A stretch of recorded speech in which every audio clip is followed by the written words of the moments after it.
penny for your thoughts? Here's a thought. Do we even need the penny? Hi there, everyone. I'm Jeff, and this is Plain English, where we help you upgrade your English with stories about current events and trending topics. And sometimes the stories are about whatever catches my interest that week, and today is one of those days. Penny for your thoughts. That's a question you can ask if you want to know what someone's thinking. But that's not a common expression these days, probably because a penny isn't worth very much anymore. Today we'll talk about what 6 countries, plus the Eurozone, have done or not done with their least valuable coins. In the second half of today's lesson, I'll show you a very common English expression, more trouble than it's worth. This is a very common thing to say, so stay tuned for that coming up later in this episode.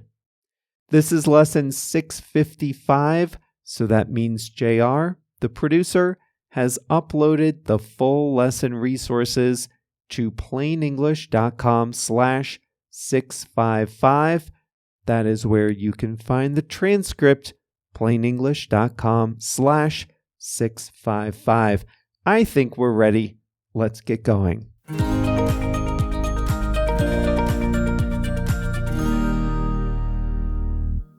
Canada, Australia, New Zealand, the Euro area, the United States, Switzerland, and the United Kingdom.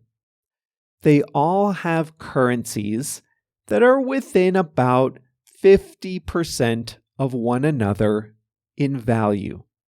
For perspective, in each of these countries, about $5 to $7, euros, francs, or pounds can buy a Big Mac at McDonald's.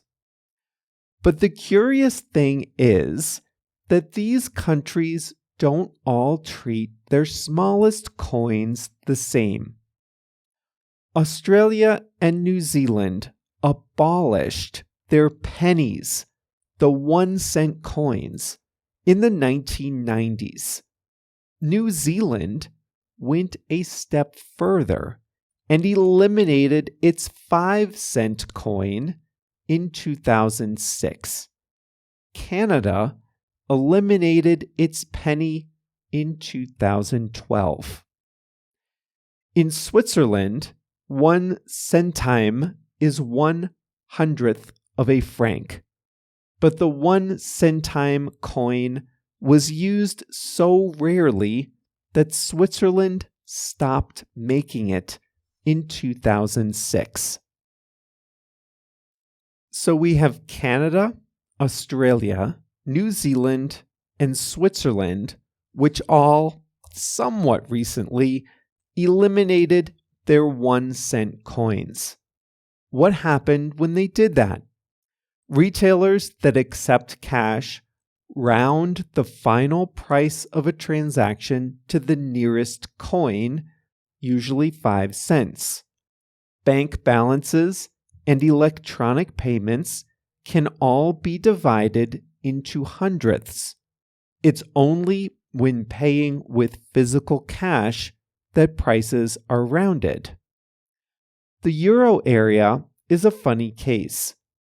The 1-cent coin and the 2-cent coin are legal tender in the whole Euro area, so the coins can be used in all 20 countries that make up the Euro currency zone. But not every country produces these small value coins. Several countries, including Belgium, Finland, Ireland, and the Netherlands, they don't produce 1 and 2 cent coins anymore. In those countries, cash prices are rounded to the nearest 5 cents, even though merchants still accept those smaller value coins. In 2018, the UK government proposed eliminating 2 coins and 1 bill. It wanted to retire the 1 and 2 pence coins and the £50 banknote. Nobody objected to the loss of the £50 note, but retailers, philanthropies, collectors, and consumers all protested the loss of the smallest value coins. The government reversed course.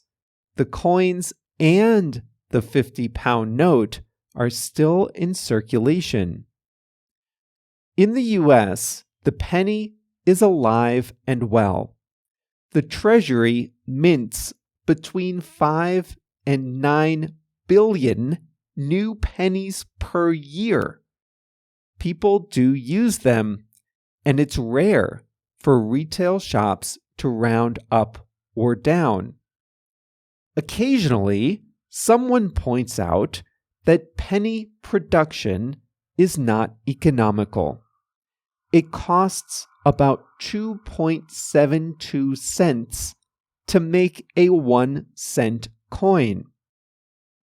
That might be worth it if each penny were used many times over its lifetime. But that's not what happens.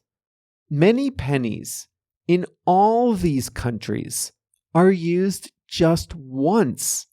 After that, they're discarded, lost at home, or even thrown in the trash. People often don't even consider a penny worth their time, like it's not even money. In the US, for example, the average hourly wage is $35. That means it takes less than 2 seconds at work to earn a penny. So bending over to pick one up off the sidewalk is literally more trouble than it's worth. So why do the UK, US, and some Euro countries still keep their lowly coins? One possible reason is inertia. Yes, pennies cost more than their face value to produce, but the cost is minuscule in comparison to each country's budget. Another reason is that people are nostalgic for pennies. They were the first coins they touched as kids. Many countries have had many designs over the years, so enthusiasts like to collect old pennies. Retailers like the penny because they can advertise charm pricing, ending a price in a 9, so 99 cents. This is less of an advantage in the US, though, where sales tax is applied on top of the sticker price at the register. Some consumers are protective of their pennies. They think retailers would always round up and never round down. The American penny features the most popular president, Abraham Lincoln, on the head. He's been on the penny since the 1870s, so eliminating it would break with a long tradition in the US. Charities like pennies too. Cash and spare change fundraising is an important way for nonprofit organizations to raise money. Still, time is not on the humble penny's side. Cash transactions are falling. They represent only about 15 to 20% of transactions in most countries. And inflation has taken its toll. Just in the last few years, prices are 20% higher. That means each penny is 20% less valuable.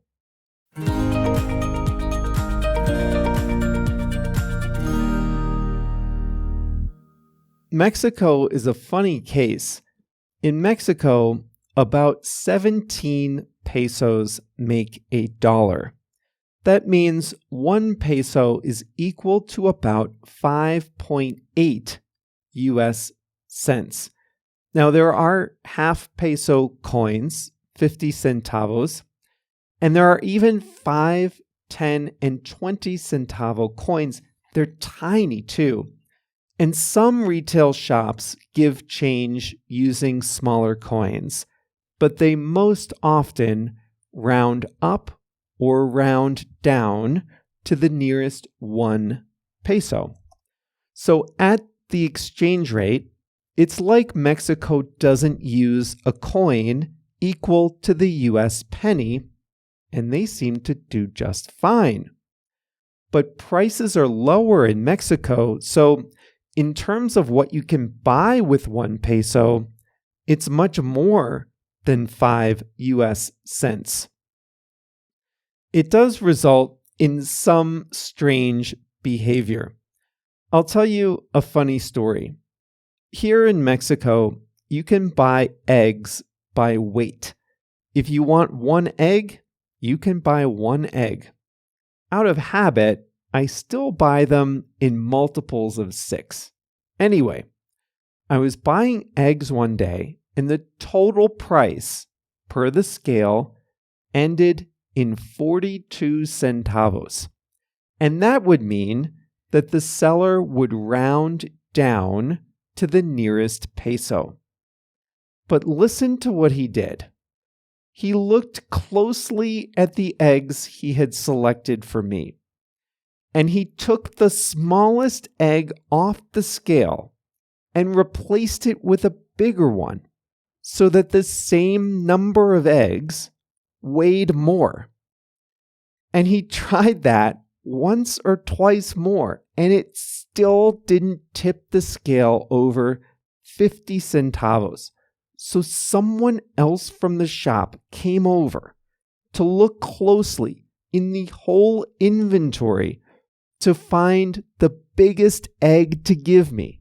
And finally, they found one so big that it tipped the scale over 50 centavos so they could round up to the next peso. So I got bigger eggs and paid a peso more than I would have with my original selection. It took several minutes, but I got much more than 1 peso's worth of entertainment out of watching all this.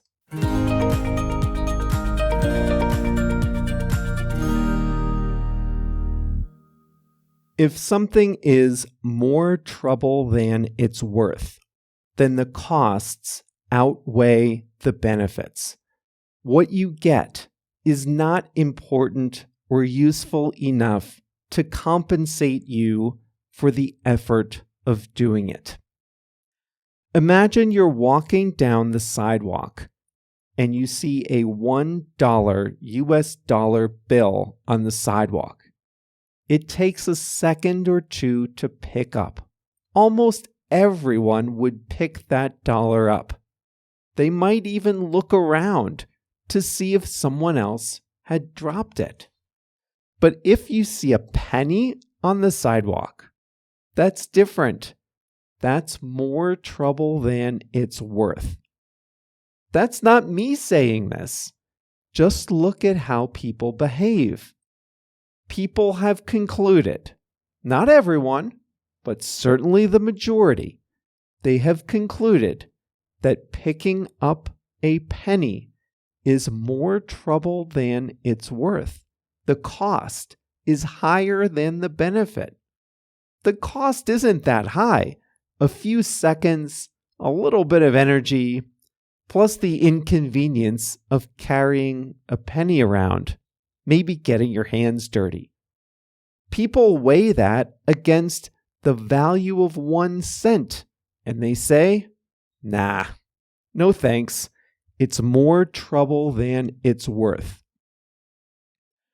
20 years ago, many retailers thought accepting credit cards was more trouble than it was worth. They had to buy expensive equipment, train their staff to use it, find somewhere to plug it in, connect it to their accounting system, and pay hefty commissions. So they put up a handwritten sign that said, "Cash only." How times change. We talked in lesson 152 about retailers that are shunning cash. They only accept credit cards.